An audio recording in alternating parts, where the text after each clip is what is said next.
Tanggalkan jubah Deborahmu.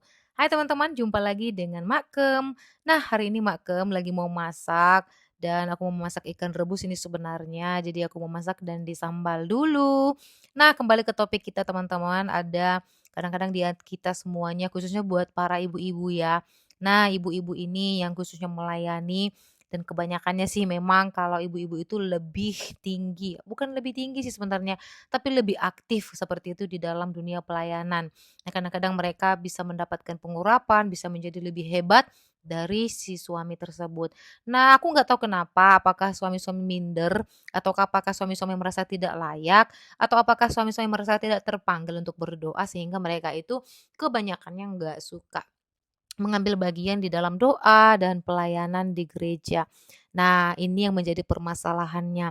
Ketika istri dipakai lebih daripada pasangannya, apalagi memiliki pengurapan di mimbar, mungkin kita bisa dipakai Tuhan dengan luar biasa di dalam pelayanan, dihormatin mungkin di sana dibandingkan dengan pasangan kita kayak gitu ya. Nah, ini sebenarnya Tuhan itu membawa semua kita dan Makem rindu banget buat menjadi berkat buat ibu-ibu di sana atau istri-istri yang mungkin dipakai Tuhan lebih daripada pasangannya.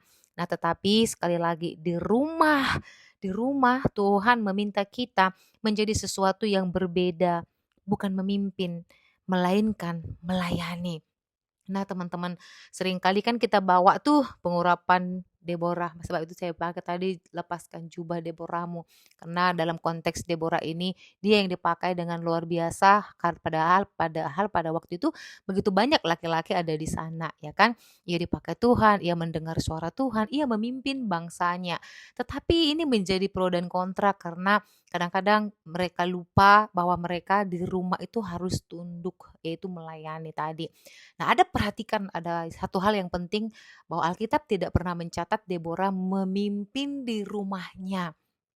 Catat baik-baik ya buat istri-istri yang melayani di gereja dengan hebat, tapi di rumah juga membawa pelayanan yang sama.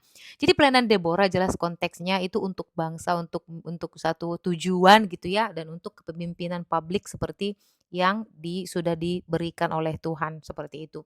Nah, artinya urapan selalu punya ruang dan batas. Nah, masalah yang menjadi hari ini adalah wanita dipakai Tuhan, tetapi kita di rumah, jubah pelayanan itu tidak dilepas atau dibawa ke rumah. Jadi dia juga merasa bahwa semua yang di rumah wajib menghormati ibu atau istri tersebut. Banyak konflik rumah tangga rohani lahir dari satu kesalahan, yaitu menyamakan mimbar dengan ruang makan. Di gereja kita menasihati, kita mengoreksi, kita berkhotbah. Tetapi di rumah kita itu mau Tuhan itu kita menjadi saksi, bukan menjadi penceramah. Yesus berkata, "Kamu adalah surat Kristus yang terbuka," seperti itu. Jadi bukan mikrofonnya, bukan pengkhotbah, karena mereka akan menolakmu di mimbar ketika kamu masih tetap membawa itu di rumah. Nah, saat seorang istri membawa jubah Deborah ke rumah, suami akan kehilangan ruang untuk memimpin. Dialog berubah menjadi debat rohani, kasih berubah menjadi koreksi. Padahal kepemimpinan sejati di rumah tidak lahir dari denominasi rohani, melainkan dari kerendahan hati yang sadar konteksnya bahwa suamilah yang memimpin di tengah-tengah rumah tangga. Jadi ini adalah pelajaran yang paling keras di rumah. Ya, harus dimulai daripada kesabaran, kasih dan tunduk. Tanggalkan jubah Deborahmu. Ini bukan penghinaan, tapi ini menjadi sebuah panggilan kedewasaan rohani. Lepaskan posisi, masuk dalam rumah kamu harus sadar yang memimpin itu suami, ya. Lepaskan kebutuhan diakui, lepaskan identitas aku dipakai Tuhan. Yes, benar kita dipakai Tuhan, tetapi ingat di rumah kita harus tunduk dan melayani pasangan kita.